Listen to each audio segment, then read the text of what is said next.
agradecido en el alma por tu paciencia, por tu generosidad. Pues preparémonos para lo peor, porque dicen los investigadores que en esto del golpe de Estado blando, la guerra híbrida, los que jugarán un papel importante son los medios de comunicación. Me imagino que muchos de esos medios de comunicación tradicionales que defienden los intereses más oscuros contra el gobierno, en este caso del presidente Andrés Manuel López Obrador, ¿no? Por supuesto, mi querido Vicente. Mira, te voy a contar una historia muy pequeña. Hay un señor que se llama Ricardo Rafael de la Madrid. Él escribió, se atrevió, no tuvo el pudor, más bien no lo tuvo, y escribió un libro que se llama Mis Reyes, y es como un autorretrato. Es decir, estamos hablando de gente que siempre ha defendido al régimen, al antiguo régimen, y que no tiene ni siquiera la fortuna intelectual de ofrecer buenos textos. Es decir, tú sabes que yo soy un escritor de una época de otros tiempos, pero no tienen la finura de llevar a cabo un texto que realmente sea contradictorio contra un régimen. Es decir, que Ricardo Rafael haya hecho lo que hizo, hay gente en prisión, lo hemos platicado. Entonces no hay ningún tipo de justificación para que ese tipo de intelectuales, pseudo intelectuales, estén dentro de en la pantalla pública, es decir, en el mundo editorial. No lo es, no es un impostor absolutamente. Y el propio Ricardo Sevilla también lo ha exhibido en sus triquiñuelas.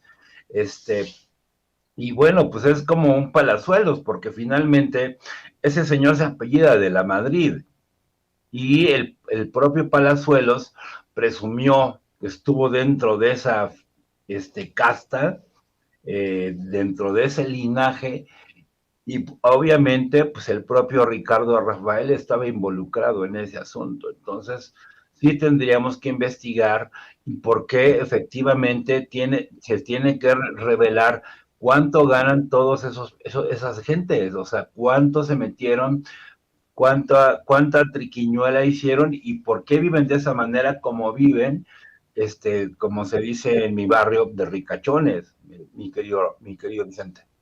Así es, déjame sumar a la mesa de diálogo, mi querido Gerardo, a nuestra diosa poblana, como le he llamado yo, el apodo no digo del año, del lustro, a Meme Yamel, nuestra corresponsal, quien también es blanco de esos ataques de quienes nos odian en las redes sociales.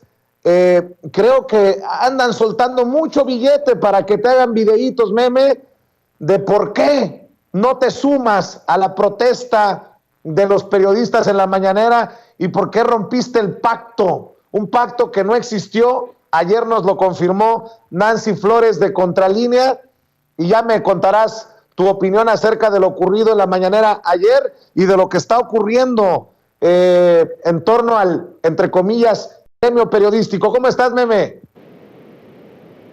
Hola, mi querido Vicente, espero que se vea y se escuche bien, que ya andamos haciendo aventuras, ya estamos haciendo travesuras, pero tienes toda la razón, El día de ayer no hubo ningún pacto, ningún acuerdo. A mí nunca me preguntaron si quería entrarle o no, nunca me dijeron si se habían puesto de acuerdo o no. Yo llegué a la conferencia de prensa y como es muy fiel de Sin Censura, pues llegamos a la conferencia de prensa a preguntar, no nada más a sentarnos. Que no nos den la palabra siempre, pues es otra cosa. Ya habías dejado la víbora chillando desde el viernes pasado, pues me queda claro. Aparte el presidente dijo que iba a ser una conferencia corta. Entonces, vaya, cuando uno va, desde mi perspectiva, pues va a hacer preguntas, no nada más va a ir a cubrir o a sentarse a ver qué pasa, en serio. El asunto de todo esto es que Obviamente se vio como hubo una organización entre algunos compañeros, que de hecho el que hace la pregunta ni siquiera nos obliga en su pregunta, dice quienes se quieran sumar, adelante. Yo lo dije desde un principio, yo no creo que el silencio sea la mejor manera de protestar si eres prensa, porque lleva muchos años la prensa callada, entonces es pues hacerle lo que quieren, o sea, si decidimos vamos a quedarnos callados, entonces esta prensa dice, pues vamos a protestar no haciendo preguntas, pues es que es exactamente eso lo que están buscando de la prensa, callarla, y yo no creo que esa sea la vía, respeto las diferentes formas de expresión, las diferentes formas de manifestación, pero no la comparto, no comparto esa protesta. Ahora, es bastante vergonzoso ver cómo hay varios personajes que nunca se han preocupado por la prensa, incluso siendo compañeros, hablo de varios comunicadores, que nunca se han preocupado por la prensa. Y tú bien lo sabes, Vicente, y lo sabe Toñito, que han trabajado, que trabajaron en sus inicios en este tipo de medios de comunicación, que los que están peor pagados son los reporteros, son los camarógrafos e incluso los productores. Los que ganan los sueldazos son los conductores, los que realmente solamente ponen la cara y leen el teleprompter, no los que van y hacen investigación, no los que van y ponen el cuerpo y el pecho a las balas, no, ellos son los que no, ellos no hay una justicia ni siquiera laboral. Hay muchos que están contratados por outsourcing. Y este espacio ha denunciado eso. Yo en la mañanera he preguntado sobre la Ley General de Comunicación Social, sobre esta ley Chayote. Ustedes insistieron al inicio de las conferencias de prensa en que se transparentara cuánto se le daba a la prensa. O sea, en ese inicio, cuánto aportaba el gobierno federal a la prensa en administraciones pasadas. Y el que no se haya modificado todavía estas leyes secundarias de la ley Chayote, entonces, bueno, no vamos a terminar con esto. Creo que si la prensa quiere hacer manifestaciones, de verdad tiene que empezar a ver objetivamente qué es lo que está pasando. Por primera vez tenemos la libertad de poder reclamarle al presidente, por eso celebro que lo hagan, es lo único que celebro, porque por primera vez está esta libertad de expresión, libertad que antes no existía, libertad que antes no teníamos, una libertad que lamentablemente pues veníamos como olvidando que era de la prensa porque nos callábamos o se callaban porque había contratos o hay contratos de publicidad. Entonces, pues que se vengan como quieran venir, si me quieren criticar, que me critiquen. Yo no voy a formar parte de ningún pacto del que se quieren colgar. Yo voy a seguir haciendo lo que desde este espacio hemos hecho de forma congruente, exigir justicia para el gremio, pero que no se callen y que protesten a quien tienen que protestar, y eso también involucra protestar a sus empresas, a sus patrones que no les dan buenos sueldos, que los contratan por outsourcing y que ni siquiera les dan seguros de vida. O sea, habrá que ver ese lado porque a ellos no los veo que protesten. Entonces, si se enojaron porque yo después alcé la voz, les dije, bueno, pues sí, enójense, yo eso voy a la conferencia de prensa y mi solidaridad está con la prensa que hace su trabajo y que no se calla, porque para eso estamos. Y por el otro lado, pues en este minuto de silencio, subí el video, se los compartí, en donde se podía ver cómo los propios compañeros prefirieron algunos grabar, no sabían qué hacer, si grabar o quedarse en el minuto de silencio. Nancy se quedó en silencio, yo me quedé en silencio, otros dos compañeros se quedaron en silencio y los demás estaban grabando a ver a quién encontraban, ¿no? A ver cómo cazaban la nota, a ver quién pasaba y quién no. Si se molestaron porque me vieron ahí parada, pues sí, mi solidaridad está con los compañeros, con el gremio que lo sufre, con el que lo merece, no con el que se quiere colgar de estos lamentables hechos. Entonces, como aquí no hay línea, yo te pregunto, tú tampoco eres Loret. Por supuesto que no me insultes de esa manera. O sea, no, ya nos llevamos nada más así. aclarando el punto, porque la gente no entiende que aquí no hay línea. Que ni siquiera tú me avisaste que esto iba a ocurrir, ni siquiera platicamos después de que ocurrió. ¿Por qué? Porque somos libres como el viento. Exactamente, somos libres como el viento. Y vaya, es que se lo digo a la audiencia, ¿no? Vicente y yo nos conocemos bien, conozco al equipo, sabemos quiénes somos. Creo que ni siquiera entraba nos preguntamos, sabemos lo que pasó porque sabemos cómo operan. A mí me ha agarrado de sorpresa que esta prensa dijera, aquí estoy. O sea, a mí sí me agarró como sorpresa el que dijeran, vamos a pedir un minuto de silencio, o el que dijeran, no queremos hacer preguntas. A mí nunca me preguntaron, nunca hubo un acuerdo, nunca nos dijeron, oigan, hacemos esto, no lo hacemos, jamás. Fue una decisión que hasta este momento yo estoy asumiendo que fue tomada de voluntad por este reportero, y es muy respetable, así como es muy respetable quienes han decidido no sumarse como nosotros, o quienes han decidido protestar de otra manera, o quienes han decidido seguir empujando y hacer justicia, ¿no? Déjame poner este tema sobre la mesa, Gerardo, Meme, porque hace unos días Aristegui publicó un estudio o una investigación de Signalab que nos señalaba a cuentas como Vicente Serrano de Sin Censura de ser líderes o parte de una red que genera una concatenación de esfuerzos para defender al presidente y atacar a sus críticos. Así, con nombre y apellido, hicieron referencia en varias ocasiones en este estudio, disque investigación de Signalab, que publica Carmen Aristegui en su espacio Aristegui Noticias. Y me llama mucho la atención porque, ojo, el periódico La Jornada hoy publica que se ha soltado una guerra mercenaria digital que mediante cuentas de Twitter y una presunta inversión cercana a 7 millones de pesos a la semana, 7 millones de pesos a la semana, busca atacar al presidente Andrés Manuel López Obrador y a la jefa de gobierno Claudia Sheinbaum. Ojo con esto. ¿Y por qué de esto no investiga Signalab? ¿Porque eso no es de interés o porque eso golpea los intereses conservadores de derecha que tendrían ocultos? Mi querido Gerardo, ¿cómo ves? 7 millones a la semana de una guerra mercenaria digital, sobre todo contra Andrés Manuel López Obrador y Claudia Sheinbaum en la capital. Páginas de internet interviniendo en la elección política. Es decir, estaba Steve Bannon, por ejemplo, y todo eso es manipulable. O sea, eso es completamente una manipulación de la información cibernética. ¿Por qué? ¿Por qué han tirado? ¿Cuántas veces han tirado sin censura? ¿3 veces? ¿Por qué hay una intervención cuando estuvo mi tocayo Fernández Noroña? ¿Por qué existe eso? ¿Por qué? Porque están pagados, porque existe una intervención política, porque son cuestiones políticas cibernéticas. ¿Por qué está Julian Assange en prisión? Por ejemplo, cuando el presidente dijo que venga, la derecha reaccionó a la mala, como siempre, pero hay todo un movimiento de la gente que está haciendo otro tipo de medios electrónicos en ese sentido. Y por ejemplo, que La Jornada, por ejemplo, publique ese texto que me acabas de mencionar, pero también tienen cola que les pisen. Pues vámonos tranquilos. La derecha está trabajando en todos lados, en la izquierda y en la derecha. Entonces, yo creo que en ese sentido yo pienso que se tiene que regular, se tiene y sobre todo investigar por qué hay tanto dinero dentro de la vida cibernética. O sea, yo, por ejemplo, en mi Facebook publico cosas que a nadie le importan, pero todo el mundo te está espiando. O sea, seguimos viviendo un mundo de espionaje.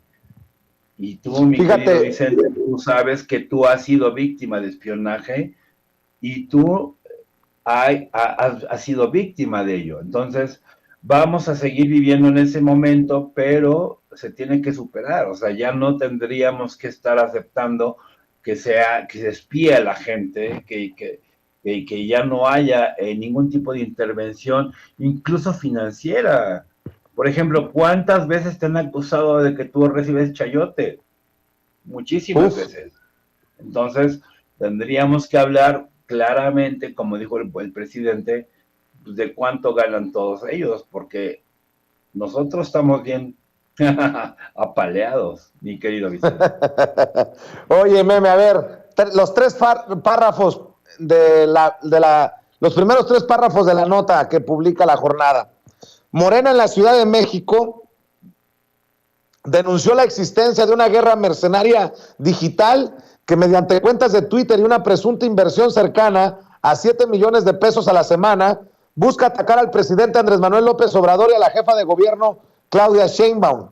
A su vez, Manuel Padrón, egresado de la UNAM y especialista en análisis de datos por el Centro de Investigación y Docencia Económicas, el CIDE, explicó que la semana pasada fueron analizados 161,418 tweets en los que se identificaron 6 cuentas, entre ellas la del medio de comunicación Latinus, del periodista Carlos Loret de Mola y de Mexicanos contra la Corrupción y la Impunidad, cuyo dueño es Claudio X González, que promueven conversaciones negativas y estas son reproducidas por bots o cuentas de reciente creación u otras que no cuentan con seguidores cuyo fin es propagar de manera masiva los mensajes.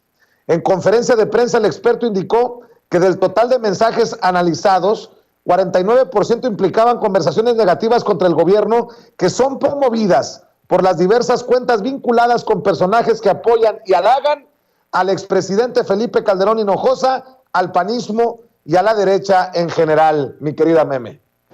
Estoy de hecho leyendo este hilo que hacen en Poets UNAM, en donde justo retoman parte de la información que compartes. Y se me hace muy interesante el siguiente dato. Se identificaron 488 cuentas creadas días antes de que surgiera la tendencia en conjunto. Estas cuentas publicaron 1,230 tweets. Entre el 11 y 12 de febrero fue el día en donde hubo un máximo de la creación de estas cuentas. Entonces, ¿esto qué nos quiere decir? Que por supuesto hay una estrategia. Esto no fue algo que se saliera de la manga, no fue algo que se imaginara, no, esto fue una estrategia. Y cuando logramos identificar que hay una estrategia, entonces logramos darle fundamento a que esto está con miras a desacreditar, a golpear. Y es por eso que se exige transparencia. Seamos muy honestos. El que nada debe, nada teme. Si lo hacen de forma orgánica, no hay problema. Si es de forma legítima, adelante. Pero si lo que quieren es inflar cuentas, inflar tendencias, yo solo les recuerdo que las tendencias no votan. Y que si tanto están molestos con la administración y si tanto, bueno, hay una herramienta que el 10 de abril vamos a poder utilizar. Que se demuestre que realmente cuántos son realmente los que quieren que esto no siga, cuántos realmente quieren una revocación. Ahí está, el 10 de abril. Entonces, vaya, en vez de que quieran inflar tendencias, participen, sean los verdaderos demócratas que se supone que son, participen y sean los verdaderos defensores de la verdad, como se sientan algunos. Está esta herramienta, ¿qué los limita? ¿Qué les da miedo? Que al final se descubra que solamente inflan tendencias, pero que no representan ni siquiera la mitad de los 123 millones de mexicanos que vivimos en este país. Eso es lo que les da miedo, eso es lo que atormenta.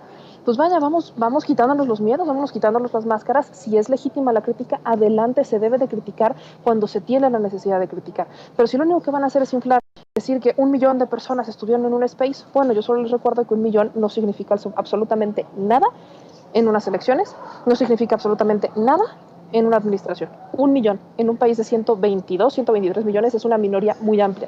Y es que eso es lo que da miedo.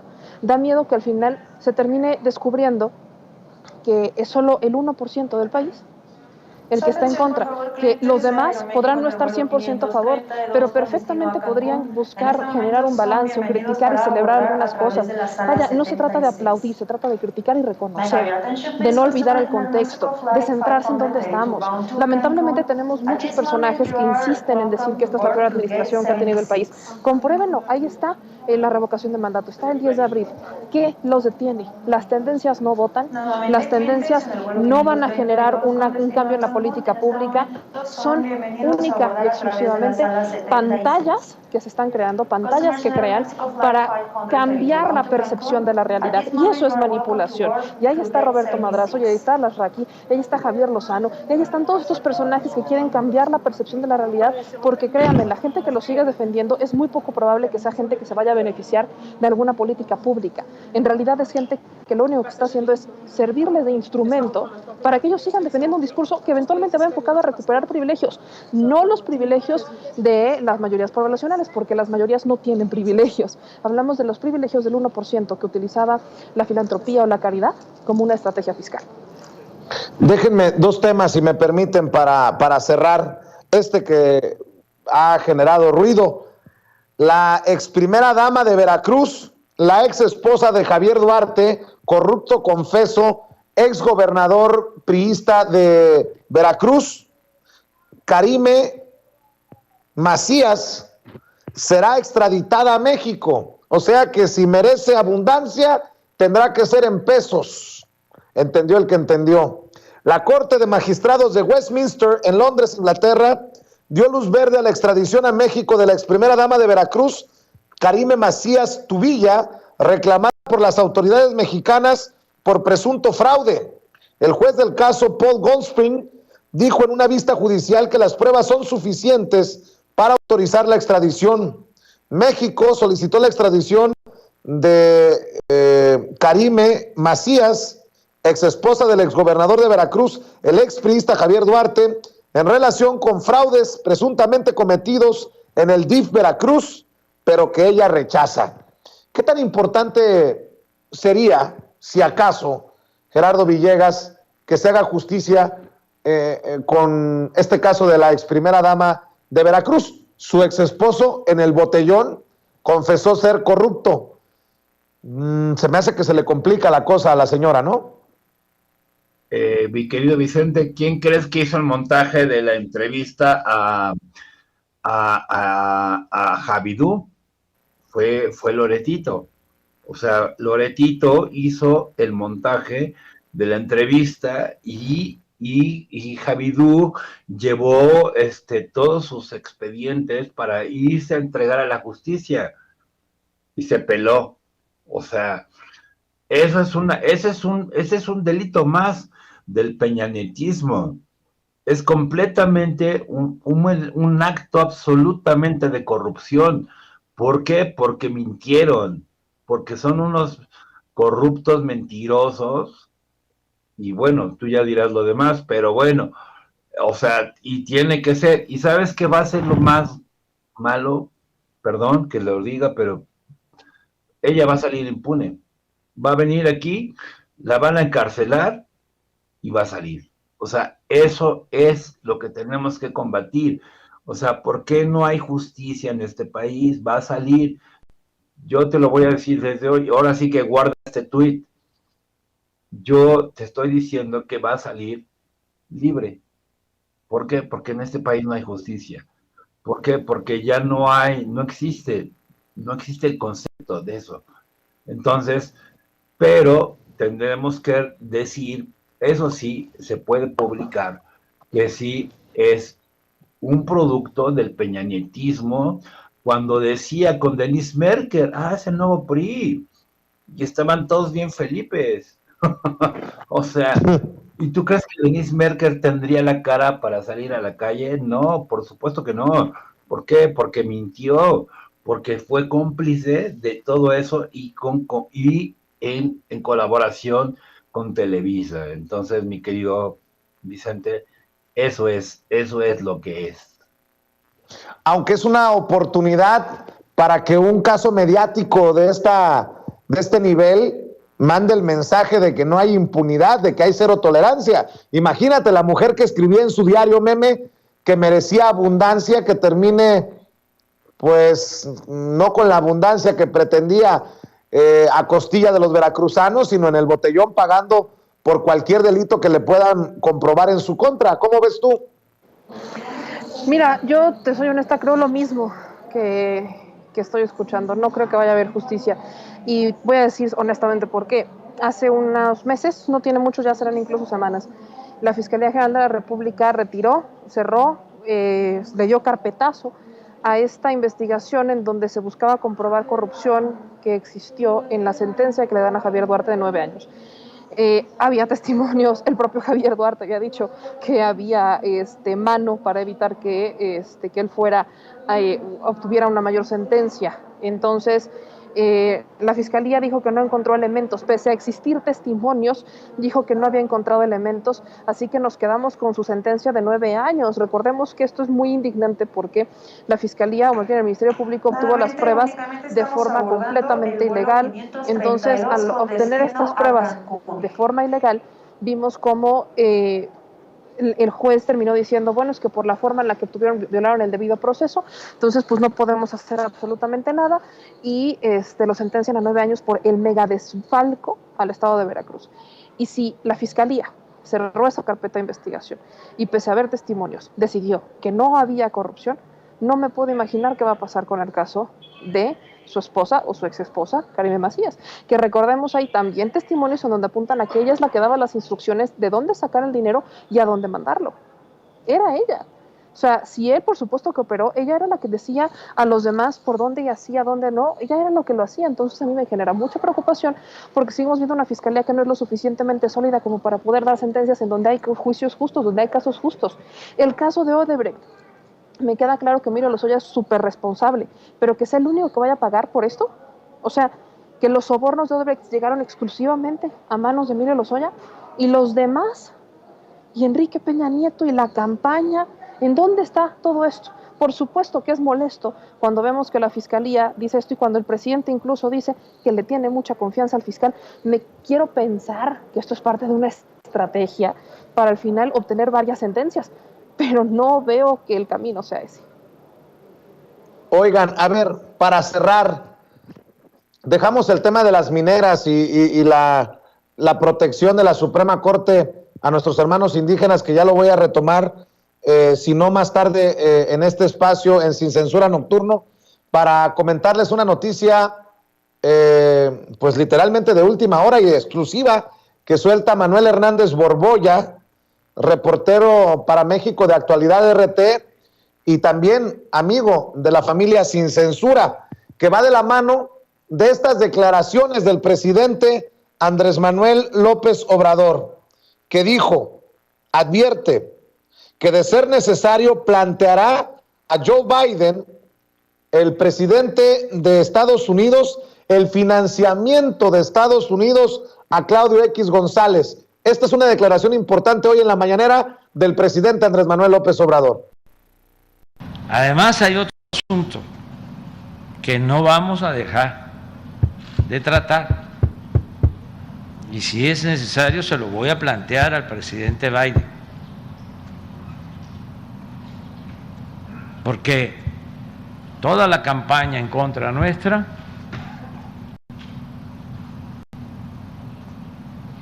está siendo financiada por traficantes de influencia de México que en el pasado vendían medicinas y hacían jugosos negocios, empresarios que no pagaban impuestos y también por el gobierno de Estados Unidos. Presidente Andrés Manuel López Obrador, y yo pregunto si ya sabía de esto que se está publicando. Manuel Hernández Borbolla publica exclusiva: Estados Unidos siguió financiando a mexicanos contra la corrupción y la impunidad en 2021. Según registros de la base de datos de USAID, el gobierno de Estados Unidos entregó más de 15 millones de pesos, por ahí de los $750,000, a mexicanos contra la corrupción y la impunidad en 2021, a pesar de los reclamos del gobierno de México. Ojo que esto es importante. Y también hay que decirlo, es una situación que podría explicar mucho del golpeteo de mexicanos contra la corrupción y la impunidad en equipo con Latinus contra el gobierno del presidente Andrés Manuel López Obrador. Y de confirmarse esta información, pues también exhibiría a Carmen Aristegui, que le hace el juego a 3 periodistas que dice ella respeta mucho, pero que trabajan en Mexicanos contra la corrupción y la impunidad, querido Gerardo Villegas. Pues mira, seamos sinceros, o sea, hay instituciones creadas por intereses privados, como el ITAM, por ejemplo, y yo creo que en ese sentido tenemos que denunciarlo y tenemos que decirlo.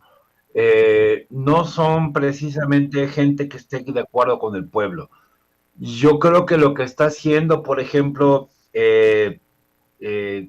Carmen Aristegui, lo que está haciendo Mexicanos contra la Corrupción, yo creo que es absolutamente un auto de, se decía antes, de sedicia. Es decir, están queriendo derrotar un gobierno legítimamente ganado en las urnas.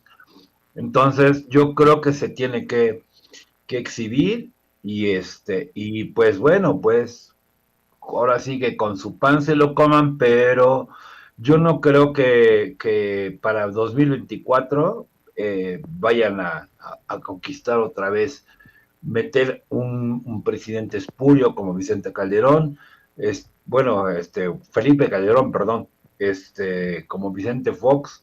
Yo creo que es momento en el que ya el pueblo ya maduró, y lo dijo Andrés Manuel, y tenemos que también nosotros, de otra forma, ya decidir que sí hay dos tipos de actitudes en este mundo político en México. O sea, nosotros ya no podemos estar quitándonos la máscara diciendo que somos de izquierda como Waldenberg, como Ciro Murayama, como ¿cómo se llama este hombre? No sé, un tipo ahí del PRD, no sé cómo se llama este cuate. O sea, tenemos que ya dar la cara y tenemos que combatir efectivamente, derechamente, ese tipo de actitudes, porque estamos en una guerra. O sea, sí hay una guerra contra el presidente, y la gente que lo estamos defendiendo estamos trabajando en ello. O sea, y hay medios de comunicación como Sin Censura, como Los Datos Duros. O sea, estamos trabajando en ello porque tenemos que dar la cara. O sea, no podemos escondernos en ese sentido. Yo creo que tenemos que dar la cara, y así va a ser, porque el presidente mismo lo dijo, que se caigan las máscaras, ya se nos cayeron a todos. Bueno, pues vamos a dar la cara entonces. En ese sentido, mi querido Vicente, un saludo a la querida Meme Yamel, y pues te mando un abrazo muy gentil. Gracias, Gerardo. ¿Por qué no cierras invitando a la gente a tus espacios, a tus redes? Bueno, que se metan a www.pleroma.com.mx y que se metan a @pleroma0 con Z. Ahí es un espacio de cultura, y bueno, pues aquí estamos trabajando con ustedes, y ahora sí quedando la cara, mi querido Vicente. Un abrazo, Gerardo Villegas, el maestro Gerardo Villegas, hablando con nosotros sin censura. Y Meme, veo que Sósimo Camacho y Erika Ramírez, corresponsales de la revista Contralínea, también firman una nota, un reportaje en la revista que dice: Estados Unidos sigue financiando opositores del gobierno de Andrés Manuel López Obrador, de acuerdo a Aníbal García. El maestro Aníbal García Fernández explica que incluso las asociaciones USAID y NET financian a empresarios como Andrés Holzer, vinculado a Claudio X González Guajardo. La Agencia de los Estados Unidos para el Desarrollo Internacional y la Fundación Nacional para la Democracia continúan financiando organizaciones opositoras al gobierno del presidente Andrés Manuel López Obrador, como Mexicanos contra la Corrupción y la Impunidad. Ello en el contexto de la estrategia de golpe de Estado blando que se desarrolla en este país. Así lo expone Aníbal García Fernández, maestro en estudios latinoamericanos por la UNAM. En entrevista con Contralínea, el especialista explica que tanto la USAID como la NET no paran y suministran recursos a organizaciones que se han manifestado en contra del proyecto de la Cuarta Transformación, de la revisión del presupuesto a Mexicanos contra la Corrupción y la Impunidad, presidida por María Amparo Casar y fundada por Claudio X González Guajardo. Dice el académico universitario, se desprende que entre 2018 y 2019 recibió unos $736,000. Asimismo, México Unido contra la Delincuencia recibió $70,000 en 2021, y México Evalúa entre 2018 y 2019 obtuvo $85,000. Eso también en 2020. Y bueno, pues agrégale lo que acaba de dar a conocer Manuel Hernández Borboya, querida Meme, que señala que en el 2021 Mexicanos contra la Corrupción y la Impunidad recibió más de 15 millones de pesos, cuando Claudio X González andaba con su putrefacta alianza del PRI-ANRED y sus intentos golpistas contra Andrés Manuel López Obrador y su defensa infructuosa del aeropuerto de Texcoco, Meme. Es que este es el tema, es exactamente el tema. Hay que primero reconocer que el financiamiento que está dando Estados Unidos a este tipo de organizaciones no podemos validarlo como si fuera un organizamiento que da una prensa libre. ¿Por qué? Porque la prensa libre, así como critica, también reconoce. Y vaya, no nos hagamos tontos. Claudio X González, aunque no es ya el director de Mexicanos contra la Corrupción y la Impunidad, sigue presidiendo el Consejo de Administración. Ahí tienen no solamente este señor, sino que también está Gustavo Doyos Walter. Entonces, vaya, ponernos a pensar que Estados Unidos está haciendo una labor súper loable y que Estados Unidos está apoyando a la prensa libre como no lo hace en sus propios países, es una tontería. Hablamos de Estados Unidos, por Dios, vamos a poner las cosas como son. Estados Unidos lo que está haciendo es buscar alguna manera de incidir, de meter algún tipo de mano en los países para controlarlos. Siempre lo ha hecho. No es la primera ni será la última vez que lo haga. Y lamentablemente aquí es en donde entra la defensa por la soberanía, cuando entra la defensa por cómo nosotros vamos a defender nuestro territorio, cómo nosotros vamos a defender nuestros ideales.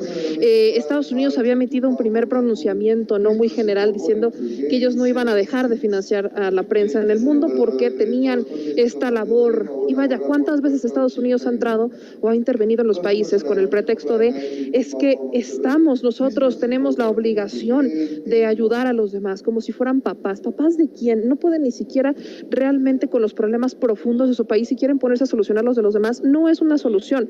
Lo que buscan es incidir. Entonces, si eso lo tenemos en mente, si tenemos bien contemplado que es un tema de incidencia, creo que tenemos que también tener bien contemplado que estamos en un escenario donde lamentablemente la prensa también tiene que salir a exigir. Estoy y celebro que el presidente insista en esto porque, vaya, ya es hora de que se vayan quitando las máscaras. Son los mismos intereses que están en contra de la reforma eléctrica, son los mismos intereses que están en contra del desarrollo de los países del sur, son los mismos intereses que están en contra realmente del desarrollo de la población en general. ¿Por qué nosotros tendremos que seguirles levantando estatuas? ¿Que México no puede solo? Y eso es una idea que lamentablemente se ha estado generando a lo largo y ancho del sector más privilegiado de este país, como si fuera mejor traer las cosas de afuera. Es muy el estilo neoliberalista de privatización. Entonces, todos vamos en contra de que nos mientan o de que nos digan que Estados Unidos va a venir a salvarnos y que ellos son mejores. No, señores, tendrán cosas buenas, nosotros también. Y tenemos que empezar a creérnoslas, que nosotros también tenemos cosas muy buenas que aportar, y empecemos por cuestionar a nuestra prensa, pues pensemos por cuestionarlo. Y lamento profundamente que yo también reconozco cómo hay muy buenos periodistas dentro de Mexicanos contra la Corrupción y la Impunidad, pero eso no es suficiente, porque cuando eres un buen periodista, también eres capaz de alzar la voz cuando hay algo mal dentro de tu empresa. Yo me salí de varios espacios porque coartaban libertad de expresión. Vicente, tú lo has hecho también. Creo que un buen periodista o alguien que decide quedarse y dedicarse a esto tiene la obligación de reconocer y también de señalar los errores en donde se trabaja. Y hay muchas personas que se han quedado callados en Mexicanos contra la Corrupción. Recordarán el expediente Colosio, que lo sacó Laura Sánchez Ley mientras trabajaba en Mexicanos contra la Corrupción y la Impunidad. Pues la empresa decidió borrarlo. ¿Por qué? ¿Por qué Mexicanos contra la Corrupción y la Impunidad baja o hay un error o elimina ese expediente? O sea, ¿usted se imagina cuánto cuesta desclasificar un archivo, un caso como fue el de Colosio? ¿Cuándo vimos que Mexicanos contra la Corrupción y la Impunidad alzara la voz y dijera o reconociera los casos de abuso y acoso laboral que se dieron dentro de su organización en contra de compañeras?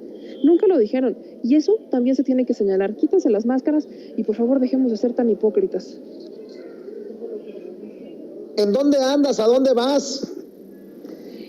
Ay, pues mira, Vicente, vámonos, nos vamos en camino a Nuevo León, estamos a punto de salir, vamos a Monterrey, vamos a estar cubriendo asambleas informativas sobre la reforma eléctrica. Son pocos los legisladores que han estado organizando estas asambleas en sus estados, entonces vamos a ir a cubrirla de Nuevo León. Mucha gente nos decía, es que aquí no se habla sobre la reforma eléctrica, y pues vamos a ir, así que si usted gusta ir hoy a las 6 de la tarde, vamos a estar en Nuevo León, en la Facultad de Filosofía y Letras de la Universidad Autónoma del Estado de Nuevo León, y quiero preguntarles varias cosas, Vicente, sobre todo porque ya tiene un rato que no vamos a Nuevo León. Quiero preguntarles, pues, ¿qué opinan de su gobernador o de su alcalde, al que últimamente andan inflando mucho para presidente? Hablando de Colosio, pues, si usted quiere, cáigale, ahí vamos a estar hoy, 6 de la tarde, en Monterrey, en la Facultad de la Filosofía y Letras de la Universidad Autónoma del Estado de Nuevo León. Ahí los espero, quiero escuchar su opinión y, por supuesto, quiero compartirla con todas nuestras redes y, sobre todo, aquí en nuestro espacio de Sin Censura. Meme, cerremos invitando a la gente para que te siga en redes y para que se informe al Chile en YouTube. Pues nos vemos en mis redes sociales, @memeyamelca, ya saben cómo me encuentran, Facebook, Twitter, YouTube, Instagram, TikTok, Twitter, en todos lados. Y aquí nos vemos como siempre una vez a la semana, cuando la noticia lo requiera, y en las mañaneras, mi querido Vicente. Claro que sí, te mando un abrazo, mucho cuidado. Abrazo, estamos en contacto. Gracias, Meme Yamel, nuestra corresponsal en Palacio Nacional, nuestra diosa poblana. Vámonos con nuestra reina de Xochimilco, nuestra... Amigos, amigas, regresamos en breve, pero mientras seguimos hablando sin pelos en la lengua, sin censura, usted puede suscribirse a nuestros 3 principales canales en YouTube. Sin Censura Media, en donde tenemos más de 1,600,000 suscriptores, Sin Censura TV, en donde tenemos más de 1 millón de suscriptores, y en Sin Censura Presenta, en donde queremos llegar muy pronto a los 100,000 suscriptores. Si usted ya está inscrito en Sin Censura Media, suscríbase en Sin Censura TV. Si ya está suscrito en Sin Censura TV y Sin Censura Media, suscríbase a Sin Censura Presenta. Recuerde que es gratis, no tiene que sacar un solo centavo de su bolsillo para apoyarnos. Dele clic en la campanita para que los señores y señoras de YouTube envíen las notificaciones cuando estemos transmitiendo en vivo y en directo o estemos subiendo videos. También nos puede seguir en Twitter en @_Vicente Serrano y hasta en Instagram. Ojo, también estamos en Instagram. Son nuestras redes sociales y con el apoyo de ustedes seguimos creciendo, porque con ustedes todo, sin ustedes nada.